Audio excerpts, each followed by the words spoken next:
মুমিন বান্দা কখনো অন্য কাউকে ঠাট্টা করবে না।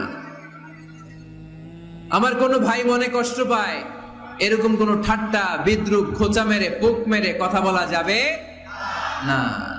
এটা তার চেহারা নিয়ে না, তার পেশা নিয়ে না, তার বংশ নিয়ে না, তার পরিবার নিয়ে না। তার বাবা চুরি করেছে, আমি কি বলতে পারবো তুই চোরের ঘরের চোর? বলে কি বলে না? কেউ একটু মোটা হইলে কয় তুই মোটুর ঘরের মোটু, চোখে কম দেখলে কয় তুই কানার ঘরের কানা। আছে না নাই? না না, স্টপ, থামেন, অনেক হয়েছে, আর না, এগুলো বলা যাবে না। কারো আকৃতি নিয়ে খোঁটা দেয়া, ঠাট্টা করা, এটা স্বয়ং আল্লাহর সাথে ঠাট্টা করার শামিল, ঠিক কিনা? কারো নাক যদি ছোট হয়, এর কয় বোচা, তোর নাক বোচা। এই যে যার নাক বোচা হয়েছে, ও কি নিজে বানাইছে? যার নাক খাড়া, এটা বানাইছে কে? যে কালো, বানাইছে কে?